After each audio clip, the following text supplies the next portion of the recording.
All right, welcome back to another episode of the Carter Cast. I'm your host, Carter Bond. With me, as always, Chase and Connor. NBA episode, NBA free agency time, July 1st. We're recording at 10 a.m. right now. Before we get into today's show, we are brought to you by SeatGeek. Download the SeatGeek app or go to SeatGeek.com. Use code CarterCast, $20 off your first purchase, $50 minimum purchase required. Terms and conditions apply. Go to SeatGeek.com or download the SeatGeek app today for $20 off your first purchase at SeatGeek today. NBA free agency. So we did the draft show, Chase. We got NBA free agency draft, like the regular CarterCast drafts coming very soon, coming this week. Later this week, we'll have CarterCast drafts, and throughout July, they'll be spread out. But NBA free agency, I'll start with you, Connor. We wake up this morning around, 6 a.m. Eastern time it came out, it felt like, that Paul George actually signed with the 76ers. It seemed inevitable yesterday when he did not sign with the Clippers. Paul George, 4 years, $212 million. He's going to be 38 at the end of his deal. Thoughts on the Sixers getting Paul George? For the 76ers, I think this is a move you had to make. If you're Daryl Morey and you're in the front office, you have to try to maximize your championship window with a healthy Embiid for now, with Tyrese Maxey on this new deal. Like, you have to go for it. I'll never fault the team for going for it like this. What really shocks me is how quickly it kind of came to fruition, because it was not that long ago that the Clippers were like, yeah, Kawhi's going to stay, and we're going to re-sign Paul George, and we're going to re-sign James Harden, and we're just going to run it back because we've got all these guys, and we're just going to keep it going. And now all of a sudden, just because the Clippers don't want to give Paul George a fourth year, he's out of there, like that's the whole reason, that makes no sense to me. Like, just the extra year part, the reason this fell apart makes no sense. On the Sixers side, yeah, Paul George isn't reliable. He's not a reliable playoff guy. He isn't. And there's going to be all these jokes about him and Embiid, and it's not going to matter in the playoffs, and the Sixers are just like another version of themselves, unreliable. I disagree. I think it's the right move. I think it's a good move. And whenever you have a chance to sign a perennial top 15, 20 guy in the league to pair with somebody who was going to win MVP before he got hurt last year, you just have to go for it. With all this cap money floating around and all these extensions, you just have to go for it. So I think it's the right move, and I like it for the Sixers, even if it doesn't work out. Yeah, let me ask both of you this. I'll start with you, Chase. Doesn't this feel a little Bucks Damian Lillard-ish? Yeah, just maybe on like a slightly lower scale, right? Because Paul George isn't necessarily the level of Dame, nor are they like. But then you're doing the. Would you rather have a 6-foot aging guard or a 6'9" aging forward? Right. In which case, Paul George has more value than Dame here, although Dame's been known to be more healthy, right, and more reliable to show up in big games. The thing with Paul George is, like, not only is he not reliable in big games, he also hasn't been healthy for a long time. I think people are kind of forgetting because he was tucked away there in LA where no one was healthy. And you're pairing him with one of the most notoriously unhealthy superstars, maybe of all time, as far as his career's gone so far, in Joel Embiid. But like Connor was saying, it's a good move for the Sixers because you didn't have to give anything up for him. You got him in free agency, right? Didn't have to make a trade, didn't get rid of any assets. You have your squad now, your team. And you have good players. I really would just be like, for the Sixers, it's a health thing. Can these guys stay on the court, and can we get them together in the playoffs? Like, if they can make it to the playoffs with these guys, then I think they've won. Even if they don't beat Boston, who's still the best team in the East, even if they fall short, can they make it past the second round? Because for Sixers fans, that's kind of the goal right now. You haven't done that in forever. Embiid's never seen that, and so can you do that is a big question. It's all going to come down to health. My whole big thing with go ahead. I was just going to say in response to that, my whole big thing with these players signing that have like an injury-riddled past or injury history, yes, that's concerning. But what's their floor if they don't do this? What's their move? All right, we'll split up this cap space and go get KCP, and then we'll go sign Anthony Melton back, and we'll get all these like mid-level guys for a rotation. Brandon Ingram trades, Connor. We can do Brandon Ingram trades for 3 hours. I got time. Absolutely not. This is why it's the best move. The best version of this team, like, sure, it's not 100% chance it's going to work out, but the ceiling, the best version of this team with Maxey, Paul George, and Embiid, and all these guys they re-signed in the rotation, the best version of that is a championship team. You can't tell me that if you don't sign Paul George and you just get better around the fringes and you get KCP and all these guys that are good but not great, the best version of that team is probably not a title team. So you have to go for it, even though there's a large chance it might blow up in their face. But what else is the alternative? They're not a contending team if they don't make a move like this. I really don't think a duo of Maxey and Embiid and running it back with the same guys as last year is going to win them a title, not with how talented the league is. So that sliver of ceiling with Paul George being what he has been in the past, you have to go for it. Yeah, you have to. I mean, I'm going to basically repeat what you guys said, but you literally have to do it. They didn't have a choice. Why? Because, yes, you had to spend your cap money. you don't want to spend it on KCP and Bruce Brown and some of these other crap deals. I mean, we're looking at Derrick Jones Jr. Like, I don't want to give Patrick Williams $90 million. I'd rather spend my money on Paul George. Let's give him $50 million a year. I don't care. I got to spend this money anyways. And it's also a piece that fits. And essentially, you look at the Sixers team from last year, you add some like rookies with McCain and Eric Gordon signed and whatnot. But you're essentially you're switching from Tobias Harris to Paul George. That's a huge upgrade. Like, that's a massive, massive upgrade. And you were already paying Tobias Harris a stupid amount of money. And now you get Paul George in. This team, the pieces fit with this team too, which is the best part of it. Where Maxey, McCain, George, Embiid, they'll fill in the other pieces as it goes. I really like it. I think the Sixers now are a legitimate team where you go, okay, if they're healthy, fully healthy going into the playoffs, everybody's healthy. One of those pieces are out, I'm not going to take them serious no matter what. I don't care if Paul George is out, Embiid, Maxey, whoever. One of those three are out, they're not a series contender. But if they're all healthy, you got to take them seriously now, and that's all that matters. That's what Brad Stevens kept saying, is as long as we're in the conversation, that's all that matters. As long as we're in the conversation, the Sixers have entered the conversation. Yeah. I think what's really big for the Sixers is even like without the playoffs, Embiid can kind of take, I mean, he already does, but kind of take the pressure off him in the regular season now to just let Paul George like, hey, dude, you want to go score 40 tonight? Like, I'm not going to play. Go try and win this game with Maxey and some of these rookies, and really put the pressure on some other guys to take shots and to carry them in the regular season and then show up in the playoffs, right? Which just seems like kind of has been Embiid's trend. We don't know how healthy he'll be, but it's just the way it's gone for him in his career so far. And so being able to put that pressure off him and let those guys carry games, score points, take shots, and then even any of those guys, right? Maxey's having an off night. All right, Paul George, what can you do? Paul George is having a classic Paul George night. All right, well, guess what? We have one of the best scoring centers maybe of all time. So the balance is there. Obviously, you have the three positions covered, right? Guard, wing, center. I mean, it really works out nice on paper. It's just going to get ugly if it's like classic Sixers health issues, and everyone's going to be like, that was a stupid move. But like we've been saying for the past 5 minutes, you have to do this. You have to do this. You have to be in the conversation. You made the move, and you made the right move. So hats off to Morey. And this team will probably finish 48-34 at the end of the regular season. Like, I don't anticipate this team getting 65 wins like Boston this year. This isn't going to be like a regular season powerhouse. But these three stars they have, it's not like they have three aging stars. Maxey's in his young 20s. Like, he's got all the energy in the world. He can go out there and drop 40 on any night on like a random Tuesday against the Pistons or whatever. Like, you got a guy like that. And then if Paul George and Embiid can just make it through the season, play 60 games each, if they're healthy as a 3 or 4 seed in the playoffs, they have a legitimate shot. And like you guys said, if they're in the conversation, that's a win. They're probably a top 5 title favorite right now. They're in the top 5 teams I would pick to win a title, I'm pretty sure. Definitely second in the East behind Boston. So I think it was the right power move. rankings at the end. We'll do a little power rankings. But I also like what they did around the fringes though. With like Kelly Oubre they re-signed, Eric Gordon's on a minimum deal. Drummond people are clowning that deal, but 2 years, $10 million for a legitimate backup center who's had success in Philly behind Embiid before. Then they got McCain in the draft and Adam Bone in the second round, who I think will be a pretty good player. That's a pretty good offseason so far. For a team that started the offseason with like 2 players under contract, they've done pretty well. Yeah, but what about B-Ball Paul? Like, you gotta have B-Ball Paul. Yeah. And Batum's gone. Batum exiting the team, that leaves a gaping hole.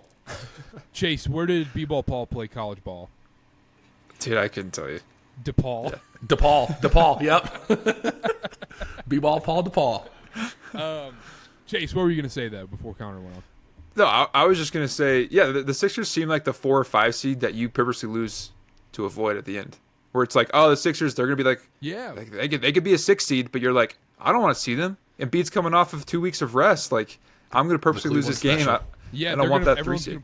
Everyone's going to play their way into, like, I want to play the Cavs or I want to play the Magic in the first round. I don't want to play the Sixers or the Bucks or the Knicks. Right, and for good reason, because if they come in healthy, then they have a chance against anyone. Yeah. No, let's talk about the Clippers side of things. Very, very strange things going on in L.A. that the Clippers were very willing to get rid of Paul George. I think that's the part where you're like, okay, what's going on here? Because if the Clippers could obviously give them the same amount of money and whatnot, and they're opening a new stadium, and they're essentially saying, all right, like, we can't keep doing this anymore. I don't know what the Clippers are actually doing here because you don't own your first-round picks. So what are you going to do? You can't really tank. Like, why not just sign Paul George and run it back again? Because what else can you do? You're stuck you're screwed.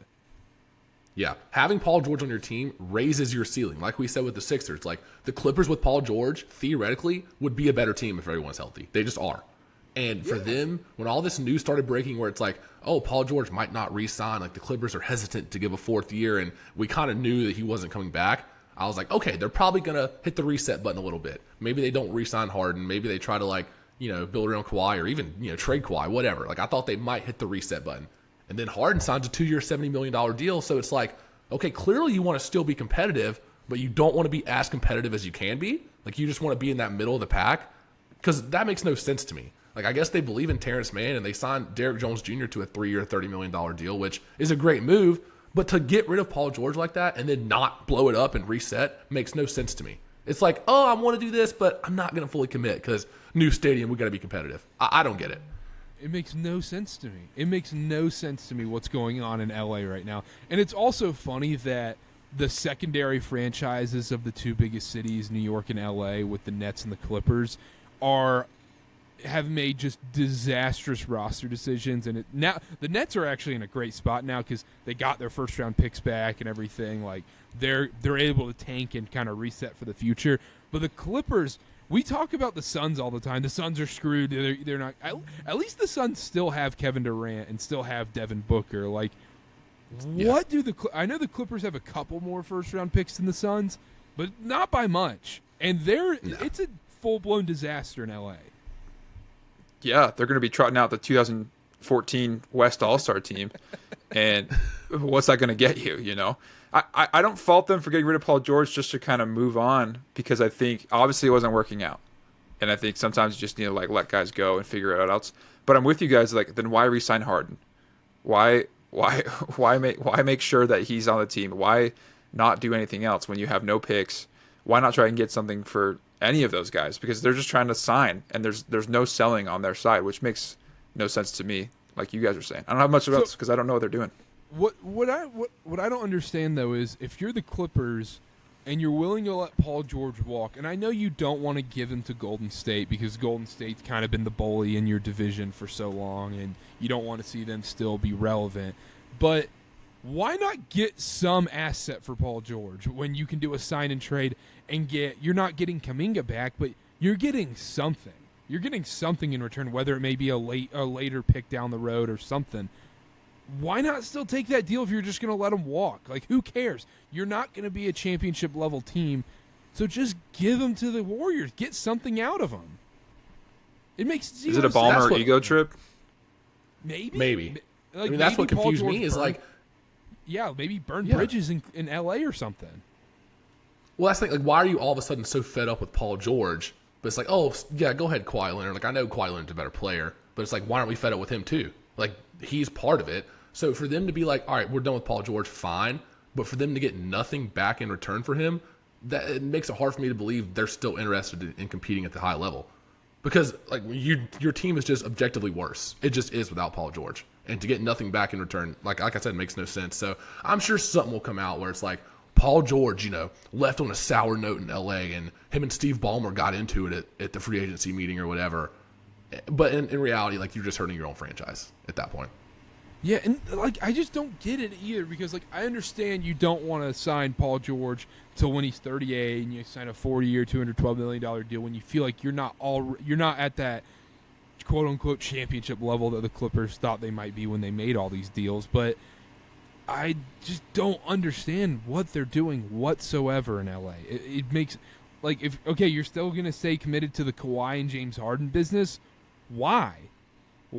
Yeah, and this might be just like a first-year new stadium thing because Harden's deal is 2 years with a player option, right? Wasn't it just like 1 plus an option? Yeah, I'm pretty sure. So like they might just be like, all right, 1 more year being competitive, have these star guys we can trot out and like faces that people know, and then after that we'll just blow it all up and Harden can opt out, and then we'll just tear it all down. And if that happens next year, then maybe. All right, let's switch up. Let's talk about some different free agency stuff right now. Let's do most overrated move right now. You see all these contracts, and you're like, oh, that guy got that, or oh, that trade happened. What's the most overrated move so far this NBA offseason, Connor? Overrated? I'm going to have to go with just the Toronto Raptors in general. I think what they've been doing. You stole mine. We were sitting here talking about pre-show. I've been on this Toronto Raptors kick nonstop. You want to go for it? Because I have another one, but it's not overrated. Like, I have the most, like, pointless contracts, but, like, overrated. I guess it's the same thing, but, like, I don't even know if anybody's actually, like, saying the Raptors are doing well. I think people are just like, oh, the Raptors are, like, oh, we'll just get into it right now. Why in the world are the Raptors going all in right now? It makes no sense. Why are you giving Scotty Barnes 5 years, $270 million? Why are you giving Emmanuel Quickley all this money? What? You're also paying R.J. Barrett at the same time. They're going all in on these dudes to what? Maybe make the play-in? I mean, they're not even a guarantee to make the play-in with this roster. That's how bad this is. Yeah. This is the worst all-in. If it is all-in, I guess you could call it, but this is the worst all-in I've ever seen. This is worse than Hornets signing Gordon Hayward to the max and going all in. Like, at least they made the play in a few years. This team's not even a lock to make the play-in tournament. That's how bad this is. They're paying these top three guys like they're 1, 2, and 3 options on a title team or on a contending team. In reality, Barnes, Quickly, and Barrett, that can maybe be like a 2, a 3, and a 5 on a contending team. Like, and you're paying them like your top, like a big 3. Like, this is like big 3 money. Yeah, and also, like, you can say, oh, Carter, you're a Hornets fan. You guys are paying LaMelo Ball all that money. I don't feel comfortable paying LaMelo Ball all that money, let alone Scotty effing Barnes. Like, what are we doing? Maxey just signed this 5-year, $205 million extension, and now you've got Scotty Barnes 5-year, $270. So you're telling me Scotty Barnes gets 65 more guaranteed dollars than Tyrese Maxey? If you just like put it in comparison, you can give me the whole speech about the new CBA and the new TV deal and all cap going up and, oh, in 3 years this contract's going to be like not even that bad. I don't care. If you just look at the number on paper, $270 million for Scotty Barnes. Scotty Barnes is an all-star, by the way, but Scotty Barnes, I can't get behind it. Just the number in general on paper is terrifying. Like, what are you doing? This guy's proven nothing. He's a great player. I like him as a player. But for this amount of money, that's going to be the number one headline now in his career. It's like, oh, Scotty Barnes had a great game. Oh, he's making $270 million. He should be an all-star. He should be a first-team All-NBA guy. Yeah, but then you look at the roster. What the hell are Emmanuel Quickley, R.J. Barrett, Jakob Poeltl, who knows what is who and what is happening. Bruce Brown doesn't even know where he's playing basketball next season. And then Scotty Barnes. What is that getting you? Where is that taking you? Absolutely nowhere. I'm probably taking 10, 11 other teams ahead of them. That's how bad this is. This is horrendous. We already kind of talked about it. It's kind of cop out. The Harden re-signing doesn't make a lot of sense to me, unless they're planning on moving him. But I don't know a team on earth that is dying to trade for James Harden at this point in his career. We already covered it, so that'll be my answer. Yeah. My thing is, it's so short term. Whatever. Like, remember, right, the 2 year with an option. Remember when Jabari Parker got like $50 million for 2 years from the Bulls, and you're like, what? Jabari Parker's getting after a third ACL surgery? Like, what's happening here? And then you're like, oh, it was just so they could fill up their cap space and hit that. Yep. Hit that 90% minimum. Yeah. Connor, what else? Yeah, so I wanted my most pointless contract of the offseason so far, and I get it with the minimum salary thing. You have to spend 90% of your money. What are the Wizards doing? Do they have any type of like direction at all? Like, I know they just have to use this money, but they signed Rashawn Holmes 2 year, $26 million, and then Valanciunas actually a better deal, 3 for $30. But Rashawn Holmes 2 for $26. I think Didn't he, not play last year. Yeah, I think you said it. It's pointless, but it's also like they got to spend money, I guess, and so. That's just a weird place to spend money. I don't know. Yeah. I just thought that was the most pointless move of the offseason. I don't hate the Valanciunas one because I think that's a long-term play for Alex Sarr. You're like, I want Valanciunas with Sarr, kind of be that NBA vet with him. I actually get that move. The Holmes one, I don't know. I guess they had money and they're like, hey, Rashawn Holmes, we're cool with your agent. Let's give you some money. Yeah. Well, I'm with you on the Valanciunas thing with Sarr. I think sneaky, like they could be a good starting front court, like in a couple of years. Like they kind of play off each other well. Like if Sarr really is that Kyle unicorn guy. Kuzma, Alex Sarr and Jonas Valanciunas. Bilal Koulibaly off the bench. Up next on whatever channel the Wizards will be playing on because Bally Sports. Dude, I is dead. swear, Johnny Davis has been working on his 3-point shot. I swear. Dude, he'll hit him this year. Is he still on the Wizards? Yes. Or is he on the Capitol Is he on their City G Go-Go? League? Yeah, is he on the Go-Go? He is on the Wizards roster. I think he's on a guaranteed contract. I'm pretty sure. All right, dude. That had to have been the craziest, one of the craziest fall-off draft picks, that didn't have any, controversy. It was immediately after people were, right before Summer League started, they're like, ugh, Johnny Davis, not looking good. And Josh Primo? Josh Primo, but I was off the court, though. This was, purely non-controversial. And he just sucked in Summer League so bad that everybody's like, yeah, it's not happening with Johnny Davis. And everybody was right. There was that one. Yeah. Go ahead. Was that the fastest consensus decision on a player? It's the fastest one I've seen. The quickest we've come to agreement that he's a bust. It might have been. Anthony Bennett was really quick. Everyone was really quick on Anthony Bennett. But Chase, we did the draft show, and we were talking about, okay, this is an all-time overreaction Vegas Summer League year. I wonder which players are so bad that we're gonna be like, wow, dude, that's terrible. I also wanted to change my prediction because I think Zach Edey has a decent Summer League. Probably. I think he has a decent Summer League because Summer League there's hardly any spacing on the court. And so it gets really congested underneath, and he can get fouled, and he can get easy dunks. Because, if you're a spread the floor, I want to shoot it kind of guy, it's pretty rough for those guys in Summer League. But that's true. We don't need to be talking about Summer League right now.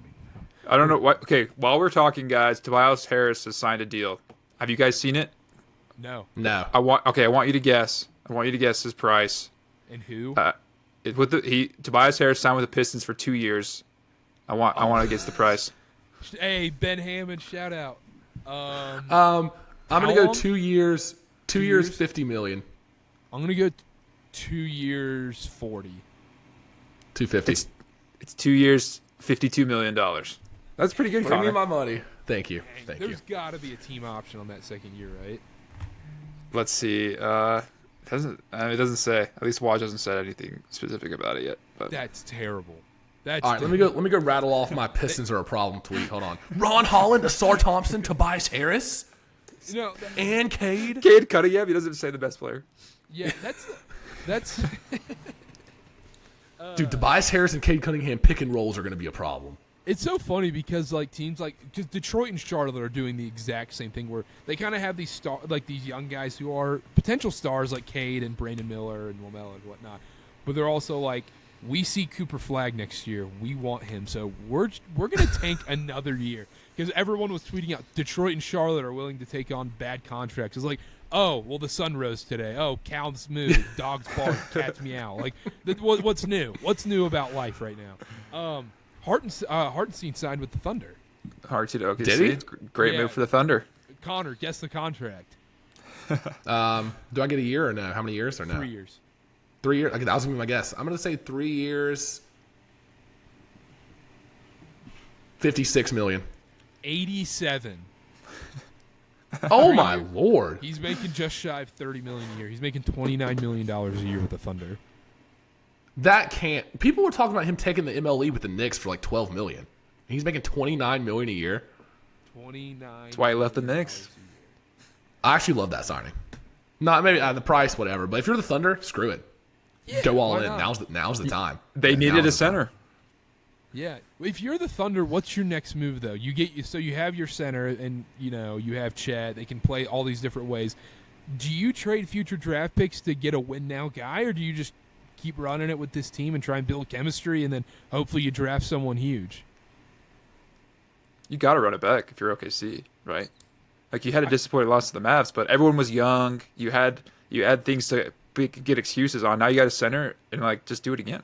Because right? I think the smartest thing is they can trade their own first round draft picks, these late first rounders, and you trade 2 or 3 of them. Maybe you get someone in maybe you say, hey, Devin Booker, how you doing? Here's 5 first round picks. We could come get you. Hey, Kevin Durant's a little on the older side, but if you're the Thunder and you call the Suns and you're like, hey, We have the Clippers. We have 2 Clipper first-round picks, and we got 4 of ours for Devin Booker. The Suns think about it. I wouldn't want to mess with it if I'm OKC though. Like SGA's your guy. He's taking the shots. Don't need to bring in Booker. But you have SGA, Booker, Jalen Williams, Chet, and Hartenstein, and you can rearrange that lineup however you like. I think that's an unbelievable. That's the best team. That's what the Celtics and the Thunder. It's their league now. Like they're number 1 in the Western Conference. It's their conference. They go above the Nuggets if they make that trade. I will say, I don't think the Thunder's next move is this year. I think they need to play this year out. They got Hardenstein now. They got that big man they wanted that can either play off the bench or maybe even with Chet a little bit. We'll see. But their next move shouldn't be until this offseason or maybe at the deadline where it's like, all right, let's learn more about this roster. Let's give it another year because last year they were way ahead of schedule. And then let's see who the core guys are going to be. They're going to be on this roster no matter what. Because eventually, maybe next summer, they do have to open that war chest of picks and be like, all right, let's get another star. Like, they might as well do it. Why not? So like, it's not going to screw everything up. It could. Let's assume Donovan Mitchell doesn't sign the extension with the Cavs. No. Donovan Mitchell, you sign Donovan Mitchell to the Thunder. No. Okay, Keep Donovan Mitchell no. the heck away from OKC. I'm just Ruin trying- that Not my team. point. I'm trying to look up free agents for the following year. There's no one I like for the Thunder. No, I think if you're the Thunder, you've gone this far organically. Just keep it going. Just don't screw it up. And I don't think That's what I'm Presti saying. will. This year should be a That's kinda his learning vibe. year. This should be a learning year. Like, let's learn who our guys really are another year. We know we're going to be good this year. It's not going to be a surprise. Yeah, and also like you have Caruso in now that you replace. Like they've improved so much even in just this offseason too.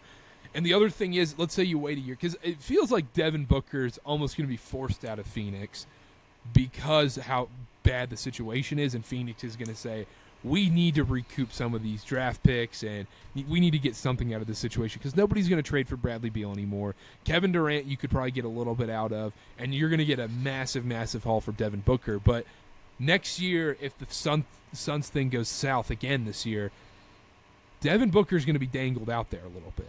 He's trying to recoup a lot of what they've lost. That's just scary True. to dangle a I wouldn't go if I was player OKC, in the league, though. Yeah. But you're saying, Connor, you're saying OKC should or shouldn't, or the Suns shouldn't do it?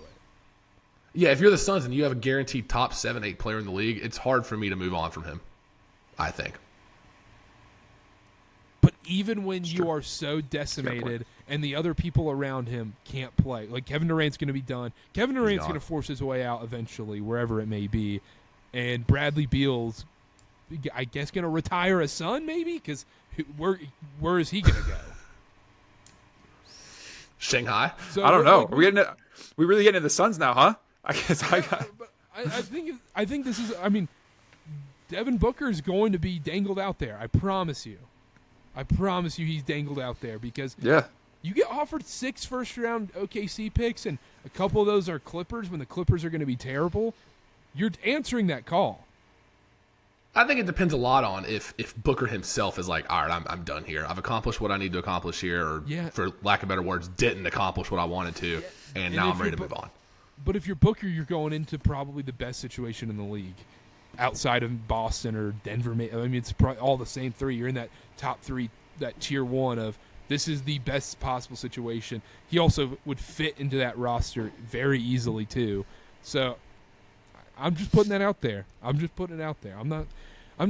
aggregating it. They should just tweet it out. I need Legion Hoops and all these places to tweet out and be like, hey, per CarterCast, Devin Booker to the Thunder is a possibility. It has to be worded like the Thunder are monitoring Devin Booker's situation in Phoenix. Yeah, monitoring. Yeah, that's the one. Or it's like, ooh, Devin Booker is anxiously waiting to see what happens with Kevin Durant before making a decision on his future. Clay leaving the Warriors. The Splash Brothers going to be done. It hasn't been announced where he's going yet. Crazy. Chris Paul and mainly Klay Thompson gone from the Warriors. Chase, this is insane, right? It's the end of an era, but it feels like it's soft ended years ago, just with the decline of Klay Thompson's game. So this was inevitable, and we all saw it coming. And so I think all of us are kind of like not really processing exactly what it means. Like 4 titles, 10 years with these guys. it's kind of crazy. And they ran the league there for a solid, 7-8 years, and now it's over. One Draymond punch and one bad knee injury away, and this is it for the Warriors. They didn't land Paul George, and it's kind of looking like, what are you going to do now? Like, they're obviously, actually, I don't know if it's obvious, but you got to hang on to Steph, obviously, for the city and his legacy, but what's left? No more moves. It's the end of an era. Is it weird that I love this for the Warriors? Is that bad? Getting rid of Clay? Yeah, I think you're addition by subtraction. You're not tying yourself to a sinking ship. Oh, 100%. Yeah, it's a good move. Yeah, no, I was on the get rid of Klay Thompson train 2 years ago. This guy is a 100%. What's the funniest part is the overreaction. What's going to happen today or tomorrow, wherever Klay ends up signing, wherever he ends up signing, Lakers or Mavericks, wherever it may be, everyone's going to be like, they got Klay with a bunch of fire emojis. Oh my! Big three. This is crazy. LeBron, Klay, Bronny, AD, Bronny, Kyrie, Klay, Doncic. Like, to be honest, like Chase, I'll throw this to you. If you're the Mavericks, would you rather have Klay Thompson or Derrick Jones Jr.? Derrick Jones Jr. That's not a question. Sorry. You'd rather have Derrick Jones Jr. than Klay Thompson. Right now, at this moment, are we seeing Klay Thompson play? His last game as a Warrior, he scored 0 points. He's still 40% from three. Yeah, I'm sorry. He can still light it up. I don't need if I'm the Mavericks, I do kind of need shooters. And Derrick Jones was bad in the finals. All right. yeah. I knew I could get you with that one because I know how much you love Derrick Jones Jr. But yeah, no, everyone's gonna overreact to this. You could say this is the most pointless move of the offseason because wherever Klay Thompson goes, I'm not gonna believe in that team any bit more than I did before. He doesn't move the needle for me at all. He can't. He's just old. He's old. He's had too many insane major injuries. It's over. It's over. The thing is, he can still be a contributing piece to a team. He can still be a contributing piece, though. Like if I'm the Lakers or whoever, and I can use my MLE on a guy like Klay, and he can play 25 minutes a game for me, that's still fine. He's just not going to be a member of a big three. Like, he's not going to put up 20 points a game with elite defense like he used to. He can be a guy that, if he knows his role, can contribute to a winning team, though. I'm not completely out on him as an NBA player. Yeah, he really. I mean, it's end of like career JJ Redick for me. Could you see Klay Thompson it's not that contributing? Bad. Could you Did see you him watch contributing? The Warriors? Like, yeah, I was did. Horrible, and he was only decent off the bench. Like, yeah, but in a new situation, I think he would be that's fine. the best situation ever for him was the Warriors. Do you see a world? Because he's got the. Go ahead, sorry. Do you see a world where Klay Thompson gets minutes on a finals team? Yes, I do. 100%. If he's on Dallas next year and they make the finals, he's playing 25 minutes a game. No question. Yeah. He's getting minutes. He's getting minutes wherever he, like if he went to on a contributing contending team, like a good team. Yes. Yeah. Like if let's say he signed with the Nuggets somehow for a weird deal, he would be getting minutes. He'd be starting. In crunch time, you think he'd be out on the court? Yes, I do. Okay. Yeah, I don't think so. I think you guys are wrong, Clay. I think that depends on the crunch time. Because all right, Carter. Fourth quarter, we got 2:15. Home team has 2 timeouts. Away team has 1. Well, the problem is like I don't want if I need defense, Clay's not out there in crunch time. If the other team has the ball at last possession, Clay's not out there. But if you need a shot at the end of a game, Clay's going to be out there for sure. But I'm out on Klay. I'm not putting too much stock into what he finished his Golden State tenure with. Like, that is a situation where throughout his whole career, he has been the number 2 guy. He's been a superstar. He's been a guy to bring multiple championships. Like, the pressure's on him. Number 2, number 3 guy, whatever. He's been a key contributing guy bringing championships to that team. So in his mind, it's like, I've still got to do this for the home crowd. Like, it's the Bay. Like, I've still got to be the version of myself that I was. With a change of scenery, maybe he's more willing to be like, all right, this is my new role. 25 minutes a game. I'll take 10 shots. He took that backseat last year. I don't care what he says, though. When you still have that same uniform on that you've worn your whole career, winning all those titles and being a different version of yourself, you're still going to want to be that guy to take 25 shots a game and have the ultra green light. If he goes to Dallas or LA or something, playing with LeBron or Luka or somebody like that, where it's like, all right, clearly I'm going to know my role and they're going to get me the ball in good spots and I don't have to do all this stuff I used to do. I think situation really matters here. I'm not out on Clay like you guys are. But the other thing is you go back to that where you're like, okay, when he has that Warriors jersey on, he has to do all this. But, like, it's also, when someone slightly gets injured in basketball, they tweak their ankle a little bit, and they're like, oh, they're limping. And then all of a sudden they touch the ball and their ankle's fine. I think that's what's going to happen to Clay. The second he's on the court, he's still going to want to put up 15 shots a game. Like, it's the Russell Westbrook aspect almost, where, yeah, he's still going to just get his shots up no matter what, no matter how you put it. And, like, I think he's fine. I think he spaces the floor super well wherever he goes because it opens things up a little bit because he is a threat from beyond the arc. But, I mean, he's a full-blown liability on defense now, and he's just a three-point shooter. Like, he is what J.J. Redick was in his career. Like, J.J. Redick was a liability on defense. He was getting attacked. That's what's going to happen to Clay when he's on the court.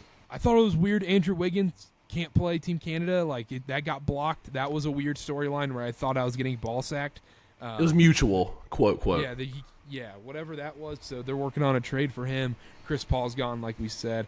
I think everyone universally is like, yeah, Chris Paul to the Spurs. Like it. Like, everyone's in on it.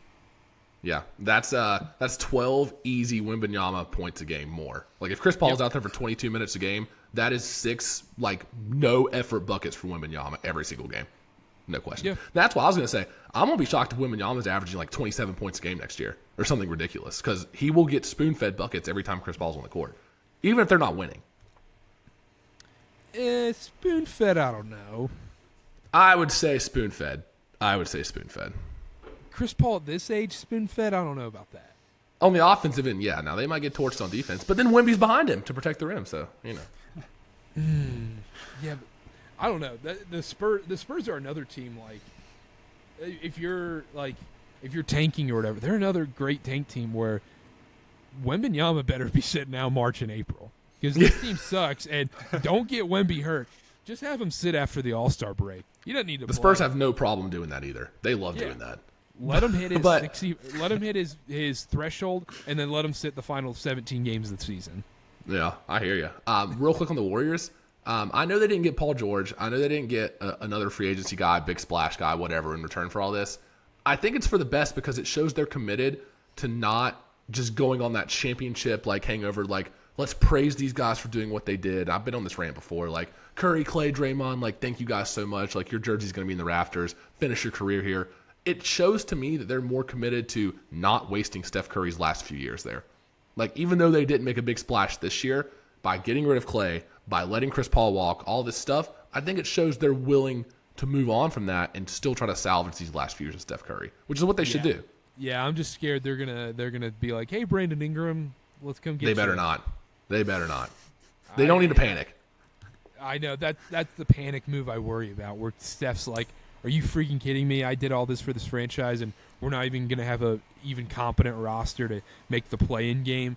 Go get someone. And they're like, Brandon Ingram's the only guy left. They're out of moves. We'll go trade for CJ McCollum.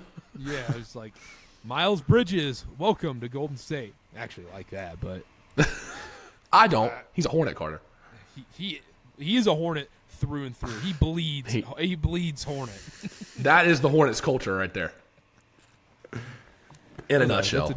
Yeah. Anyhow, Chase, do you have any other underrated moves you like? People, maybe I might get clowned. I love KCP to the Magic. He got a lot of money for his kind of player, but what did the Magic need? They need a guy that can shoot, a little bit older presence. Guys won 2 championships in the last 3 years. I think it's awesome for them. And he's making a good amount of money, which is good for him. But the Magic had the space. They had the means to do it, so why not? Great move. Yeah, they had to spend the money. It's a short-term deal. Like, it's not a bad deal on the Magic's end by any means. KCP gets his money, and it's also, would you rather have KCP in your building and pay him $20+ million a year, or would you rather have Tobias Harris in your building and pay him $20+ million a year, like the Pistons are doing? So, yeah, I think it's a great move for the Magic. I think it was the right move. I think it's somebody who doesn't take away shots from your best guys, who, by the way, are all still on pretty cheap deals. So, like you said, spend the money on a guy like this. Perfect 3-and-D guy. He fits the team. And yeah, he's not taking away from like Paolo and Franz on offense. He's not going to stunt their development. He's not going to take over a team. But he is one of those guys that's won 2 championships in the last 4 years, veteran in this league. Even if he is a little overpaid, so what? Like, I think it's a good move for them. It's not going to win them a title, but I think it will like reap some rewards for the Magic. I think it's a good move. Yeah. I got one. Go ahead. Yeah, I love Najee Marshall to Dallas. I know they lost Derek Jones, and like I don't know which one of them I'd rather have. That situation's weird in itself because their contracts were identical. Yeah, well, their contracts were identical. I guess they value Najee Marshall being more well-rounded, but not as good on the defensive end. I don't know. I think Najee Marshall's a good player, though. I think he's a great fit for Dallas if they have to lose Derek Jones. Yeah, Derek Jones Jr., Najee Marshall. If you're like a little more than like NBA casual is not a great word. Like if you're like, in between hardcore and casual, Najee Marshall and Derek Jones Jr. are the same player to you. You're like, oh yeah, well, this guy I thought this guy was Derek Jones Jr. Like when you're watching a game, it's like you're in the playoffs. Yeah, it's like you're watching a game at a bar. You're looking kind of far away. It's like, oh, dang, Derek Jones Jr. He's hit a couple threes this game. They're like, no, that's Najee Marshall. You're like, oh, all right, cool. Yeah, it's like, oh, Derek Jones changed numbers in the offseason. It's like, what? Yeah, that's it. Yeah, like, grew out his hair. Yeah, when did he switch that number?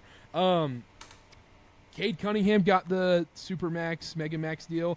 Fine with that. I think if you're the Pistons, you have to give Cade Cunningham that money. So I don't think there's any problem there. It's what it is. It's just what you got to do. Got to do it. We haven't talked about DeJounte Murray getting traded to the Pelicans. Forgot about that. I forgot about that. That was only 2 days ago. DeJounte Murray going to the Pelicans for a first-round pick and basically nothing and a bag of chips, really.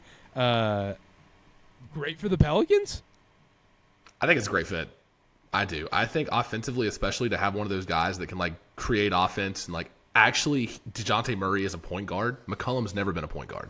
That's the one thing I've always like had with the Pelicans. It's a problem is like McCollum's never been that initiating guy full time like that. And to play with Zion and pieces like that, you kind of need a guy like DeJounte Murray. And to me, it feels like the Hawks got fleeced both times. They paid too much to get him, and they didn't get enough in return for him. Like, do you guys feel that way? Did they? I think 100%. I think the Hawks front office, they are in contention for this is like we're gonna look back in like 4 years and be like, Sam Hinkie, is that you? Is this the trust the process Sixers? Like every move is wrong here. Like at least the trust the process Sixers got like good draft picks. Like Reece O'Shea might be the worst player in this draft. There is a real chance Reece O'Shea is not even in the league in 3 years. That's a real possibility at this point. Like, I'm with you. You look at what he does, and they're like, hey, by the way, he's a catch-and-shoot guy. He can't really do much off the dribble. He's not much of a playmaker, but he's a catch-and-shoot guy that's a little on the softer side, but he's like 6'9" and can shoot. What are we doing here? And then you're like, oh, DeJounte Murray, adios, we're getting nothing in return. Dude, they got Dyson Daniels. I feel like the Hornets are just rubbing off on teams. People are the like, division's ooh. just like all turning into us. Yeah, it's like the Hornets are selling like, hey, we got some of our special drugs over here in Charlotte. You guys want to try some? You guys want to try some? And like they got hooked on Hornets fentanyl on these teams, like the Raptors and the Hawks and they're like, ooh, this Hornet stuff is awesome. We can be terrible for many years and do nothing and be terrible, but still cash in paychecks from TV revenue. Yummy. Like, what are we doing? The Wizards get a sniff, and it's like. The Wizards are going to sniff. It's like home for $13 million a year. It's like, oh yeah. I thought teams got smarter for a little bit. I feel like every team was like getting smarter, throughout the late 2010s, early 2020s, and then all of a sudden, I feel like 10 teams are just blatantly stupid. None of this stuff makes sense to me. Can I speak for the Hawks real quick? What? I'm by no means like a Hawks guy, but look, you're the Hawks. Like, where were you going? Are they just resetting? Is this it? Murray had like a weird attitude. He didn't like Trae Young, right? Is it like, all right, get him out the building. Let's kind of suck again. This next draft's great. Like, let's either get rid of Trae or rest him. Like, yeah, that's the problem. Is if you're gonna be bad, then you got to get rid of Trae. And if you want to get these assets back and really set yourself up going forward, you got to get rid of Trae. And maybe they do, and that's in the works. But You Right. got to do that if you're going to actually blow this up. Right. Well, if you're going to build around Trae Young, again, if you're going to keep him on the team, which I hope they don't, the team's going to look the exact same in 5 years. You're going to be like, all right, we need a rim-protecting big who can catch lobs. Oh, Clint Capella. You know who would be a great partner for Trae in the backcourt is a defensive-minded guard. Oh, DeJounte Murray. It's like, oh, we need a good 3-and-D guy on the wing that's a 30% three-point shooter that can play some defense. DeAndre Hunter. And it's like, oh, wait, this is the exact same team we had 5 years ago. It's going to look the same when Trae Young's your number one option. You have a very Pierce, set are you still ceiling. available to coach? Yeah, you have a very set ceiling with Trae Young as your best player. So for them to truly reset and move on and change their identity, Trae Young has to go. That's the number one piece that has to go. I even thought if they kept DeJounte Murray out, I would have been fine with that. But Trae Young being your best player, there is a certain ceiling and there's a certain way you have to build your team around him. They got the most out of it. It's time to move on if you're the Hawks. Other thing I wanted to touch on real quick, NBA writers, we can name them. We don't have to name them if we don't want to. Why are we aggregating or putting out this information that we just know is not happening or is 100% false? Like, what is the difference between a lot of these writers and Ballsack? But like, what clicks are we getting if we're saying Paul George to the Jazz? What are we doing there? We all know Paul George was never going to the Utah Jazz ever in a million years. What are we doing here? You know what I think it is? I think a certain writer who will remain unnamed saw a little bit of love from Jazz fans over draft week because another certain prominent Jazz guy gave him a shout out, and he wanted to keep riding that high. So he's like, well, Paul George to the Jazz. Might be some action. No, it's not true. Listen, the NBA is the most toxic sports league from top to bottom. Fans, players, front offices, writers. It's all about... But it's the most selfish, just like, it's all about me league in every aspect of the way, right? Like, even the writers are like, I'm just trying to make a name for myself. I'm trying to get clicks for myself, and I'm trying to make money. Like, it's all just a bunch of BS that you can't see through. You can only trust now two guys, really, who, in their own right, are milking it for every penny they've got because they have deals with gambling sites, right? And they get paid to aggregate stuff under the table. Spin zone. If you're a writer and you name every single team in the league for a guy to be interested in, you'll get clicks from all those fan bases. It's like, oh, Paul George to the Hornets, maybe. It's like, oh, all the Hornets fans are clicking to see what you said. Paul George to the Jazz. Like, oh, wait, really? We could get Paul George. Click, engagement, retweet. Like, you just start naming these teams. It's like, oh, this may happen. Yeah, it could. Anything could happen. So he's not technically wrong, but it is misinformation. It's like, this was never had any basis to it. You're just saying this just to get engagement. I'll put $100 down that someone will tweet out in the next 48 hours that the Lakers are monitoring the Miles Bridges situation. Yeah, they'll strike out on Clay. They missed out on Valanciunas, and they won't get Jeremy Grant. You get the LeBron clicks, like, you get the Lakers clicks, and then you get. It'd be like Lakers have turned their attention to this disgruntled Hornet. Be like, wait, who? It's Miles. All Bridges. of them? 100%. Yeah, the franchise. You can't say all of their entire fan base, the city, the ownership. Michael Jordan. Michael Jordan's going to the Lakers. Is that what you're saying? It is frustrating. It's so stupid because, it just makes me mad. It just makes me mad. I want to get and like the tier, the threshold for like actual what people consider news now is just in the gutter. I'm not gonna sit here and be like, oh, I've been doing this for 50 years, and I remember when the league in the 70s was this and all this charisma, whatever.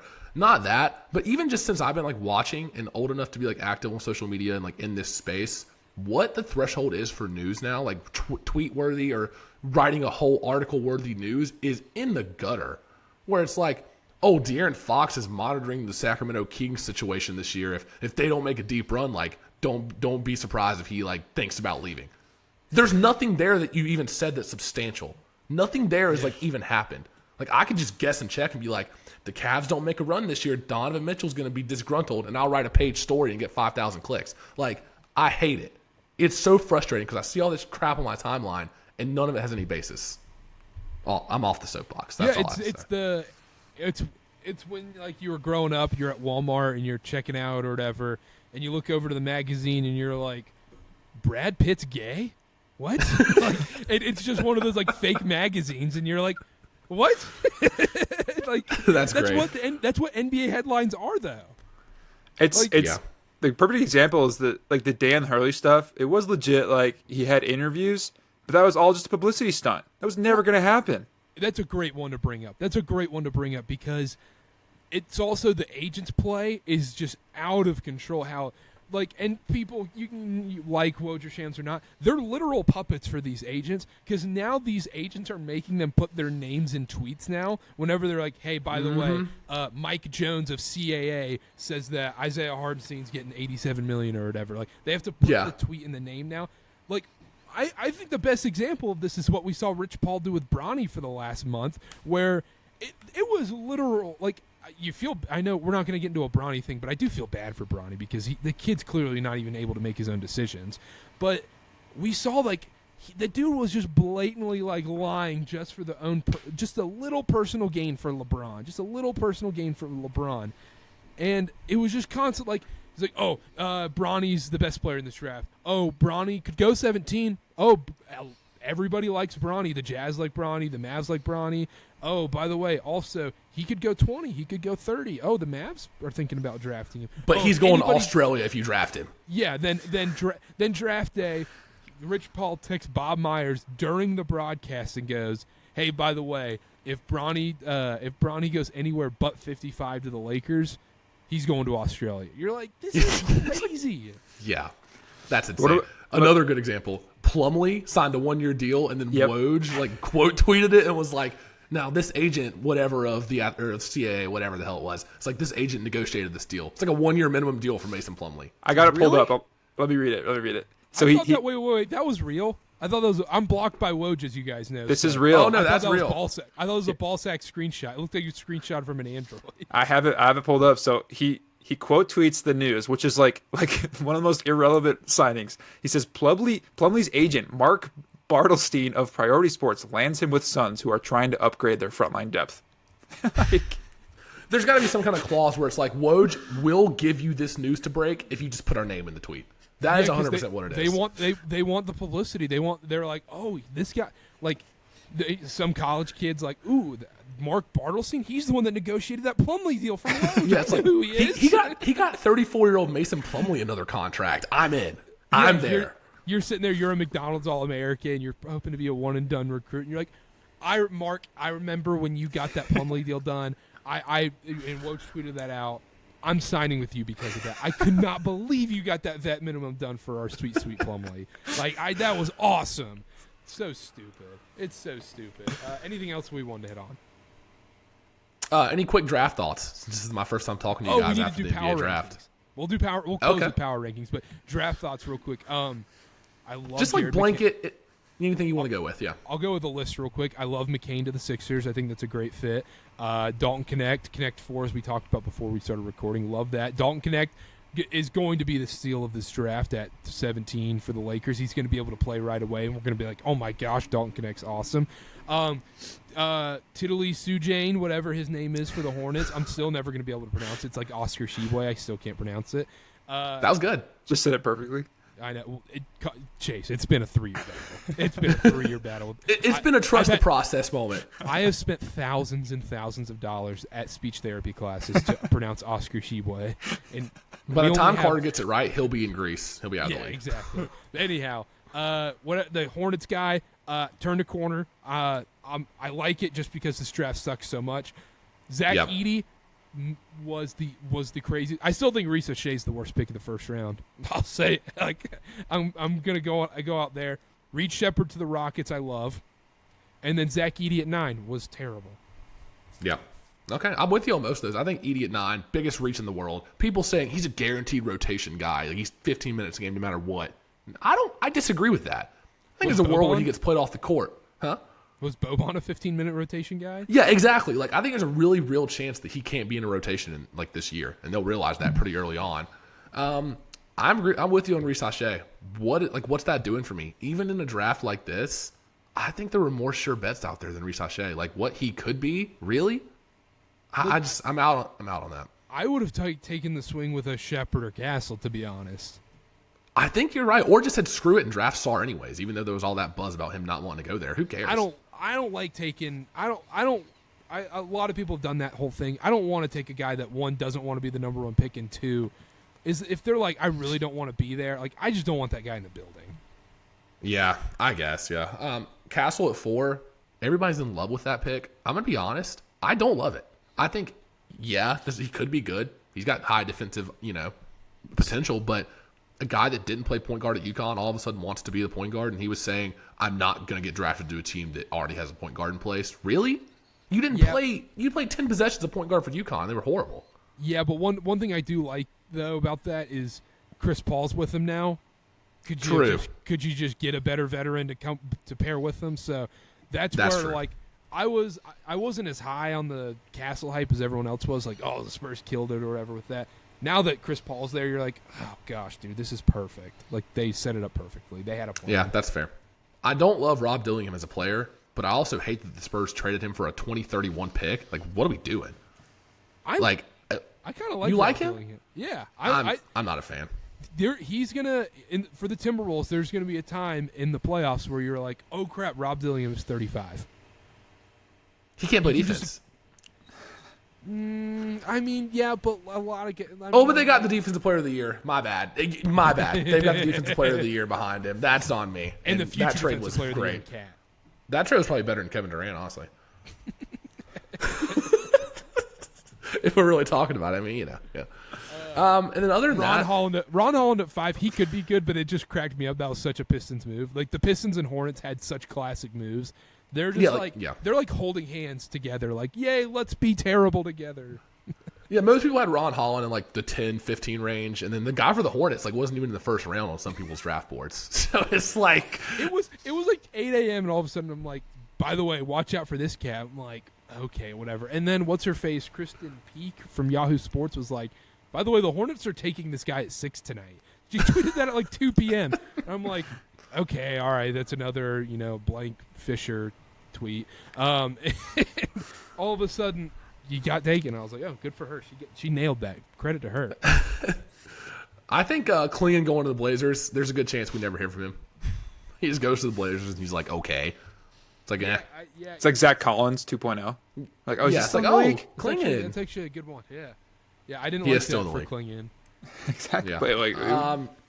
And then obviously the overblown one is connect to the Lakers. That was a good pick for them. He's the perfect fit for them. He's what they need right away. Great playing off LeBron like that. And then McCain to the Sixers also going to contribute right away. And then last one, Baylor Shireman, Celtics guy, white guy, headband guy. I know Chase. I know Chase. Chase and all of Boston celebrated like they won the title all over again. Another smart, scrappy, gym rat, trustworthy player coming into this Celtics organization. I mean, you let him date your daughter. Yeah. I would. Maybe you can't say that about Filipowski, who they could have picked there, but real quick. Before we do the Filipowski thing, the Jazz. I actually like the Jazz draft a lot. Jazz had an awesome Williams draft. at 10's a great pick. Yeah, I was like, Cody Williams. I'm not a great fan of his body language, but I think that the upside's there for sure.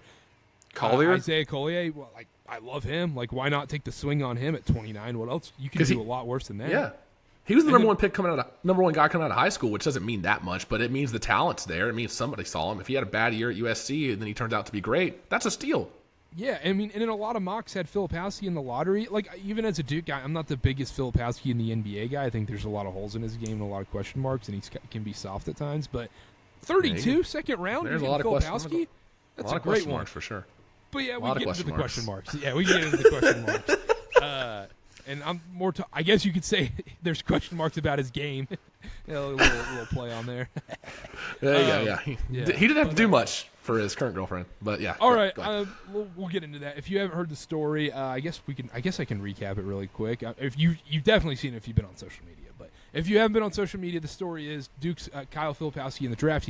He was falling, and everyone's like, "What the crap's going on?" He had a lottery grade on some mock boards. Falls to the second round, goes 32 to the Jazz, and then it comes out before day 2 of the draft. Jonathan Givony was on Zach Lowe's podcast, and he also went on ESPN talking about watch out for the Kyle Filipowski girlfriend story. And everyone's like, what's going on here? They're like, she's older or whatever. Then some random Twitter account screen recorder was like, what the F's going on here? Kyle Filipowski's family then chimes in and talks about how Kyle Filipowski has had a girlfriend that's been in her mid to late 20s since he was in high school, 16, 17 years old, and like she went to prom with him and everything, and Duke kept that airtight, and Kyle Filipowski's family wasn't even at the draft. It was just him, his girlfriend, and the Duke staff. Duke staff, airtight by the Duke staff. I mean, it didn't get out. Coach K, masterclass. Well, people, we'll get into that. Because I have thoughts.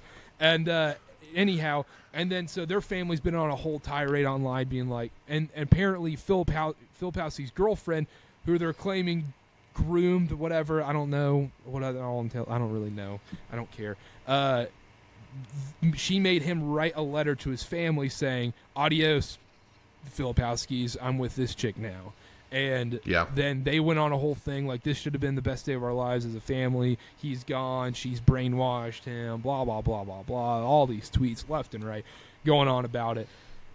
Where do you want to start on this one? I guess I can say I'll go on the Filipowski part, where one, I feel really bad for him. I really think this, like, it could be predatory or whatever. I don't know what you want to go with there. I feel bad for him. The other thing is, like, something felt off. I don't know if you felt this way, Connor, watching Duke games and interviews and stuff with him. Something just was a little off there. And it was clearly weighing on him. Yeah, something like this kind of answered some questions for me, especially as a diehard Duke fan that consumes all their content and everything. This kind of answered some questions like, oh, there's something weird always going on behind the scenes since the Shire reign took over. And it wasn't Shire's thing, it was the Filipowski thing. Well, I agree. You could clearly tell that, like, even the little Duke content I consumed, obviously not as much as you, but, like, something was weighing on him, and he just wasn't playing freely, I feel like. Sometimes you just noticed it. It's like, wait, why is he, like, so pissed here? Like, whatever. I'm sure you noticed in some of the interviews and stuff like that. I feel like the number one thing that I want to say about this situation is, if you are 26 years old at a senior prom, I think that's just the most red flag you could ever have in the history of anything. I don't care what the situation is. If you're dating somebody who's 8 years younger than you and you go to their senior prom, now if you're in your 40s or 50s and find somebody later in life, whatever. This is bad. Even if they're both in their 20s, it checks out. But she used to babysit him. Yeah, that's the worst part too. That's the worst part. Is used to be the babysitter, but then also it's like, how big of a loser are you that you're in your mid-20s going to a mother effing senior prom? Like, you are a loser. I understand the She saw the money. She saw the money. Sure, great. That's gross. That's just gross. I agree. But that part's gross. The other thing is, Filipowski's family kept going on about how, like, oh, if, this isn't the same Duke, Coach K, it's everything's gone downhill since Coach K was there. And they were tweeting that out probably because they're in a place of hurt that Duke wasn't out there like, hey, Phil. It's not Duke's fault. Yeah, Duke you need to break up with Phil or with that girl and be back with your family. It's like, dude, John Shire's job is to coach basketball here. Like, and also they're like, if this wouldn't have happened with Coach K or whatever, I was like, brother, do you know Coach K? It would have never leaked with Coach K. That's for dang sure. You would not be alive if Coach K was still running the show here. Like, Coach K would have had you taken care of, brother. Like, what are we doing here? You would have been like a LeBron potential. Like, whenever there's like a rumor, it's like LeBron with this lady. That lady's never seen again. That's what it would have been like. There's IP addresses banned into the existence of the internet. There's no more tweeting. Coach K would have had you taken. He would have kept that even tighter than Shire did. This story would have never came out if Coach K was still there. Like, what are you talking about? But that story was just crazy because you're all of a sudden you're getting fed all this information at like 2 p.m. before the draft. You're like, what the crap? Do you think there was any like underhanded? Because him getting drafted by the Jazz is almost as too perfect. Like, do you think there was anything extra? Grooming one, real quick, get this disclaimer out there. Danny Ainge, there's no such thing as Mormon grooming, real quick. I want to put that out there. Someone who would know. You're getting a bad rap. That's why I wanted to ask you. It's like Mormons as a whole right now are getting like the worst rap. Dude, Mormons are always taking it on the chin. I mean, no one takes a punch better than the Mormons. Let's be very honest. I mean, the Book of Mormon, there's a play just making fun of the Mormons, and everyone's like, this is the greatest thing ever. We're making fun of Mormons. And everyone loves it. And Mormons are like, yeah, boom. here's a Book of Mormon. Boom, boom, just getting punched left and right. They get back up every time, but they are happy to take a punch, and they're like, yeah, keep punching. We're just going to do our thing. Well, here's the disclaimer Carter was about to say. She's not a member of the church anymore, so she's not Mormon. If she used to be, maybe, but she currently is not. So the whole Mormon grooming thing is not true. The grooming might be, but like attaching it to Mormons is incorrect. Just that's the disclaimer. Yeah, we should put that disclaimer in there. But I saw one conspiracy that was like Danny Ainge, he's a Mormon, right? And he wanted to take Kyle Filipowski and whatever and all this stuff. I was like, what about all that? Well, like that seems like a little Kyle bit of a Filipowski reach. likes LDS women, he's not going to have a shortage here in Utah. So. No. Well, when it got to the point of like his mom and brother like just tweeting under like this guy with 20 followers tweet, like when it gets to that point, it's like, all right, they're clearly like fed up and they're just any avenue they can to shed light on this. And that's kind of how I knew it was like had some truth to it, like the actual story itself. I was like, oh, if this is really them, then this is real. Kind of gross too. It's just gross. It's disgusting. I hate it for him. It's disgusting. And to cut your family off like that and for them not to be at the draft and then him getting asked specific questions like how his family feels about him getting drafted in this whole process or how they've supported him. He got asked that directly one time and he just didn't even know what to say. Yeah. That's a tough situation for a 20-year-old kid to be in. All right, that's it for the show today. Long show, great show. NBA free agency pod. That's it. Timely we'll right there. probably be back with another NBA pod to put a bow on everything. Drafts coming up this week. 4th of July, we'll have a draft. Follow us at Chase_Rogers0, at Connor_Spare, at Carter B8. Download SeatGeek app, $20 off, $50 minimum purchase, SeatGeek.com. Go on there. Use code CarterCast. At CarterCast on all social media. Rate, subscribe, review. You know the deal. Just do what you got to do to help out. And we'll be back. We'll see y'all next time. Bye.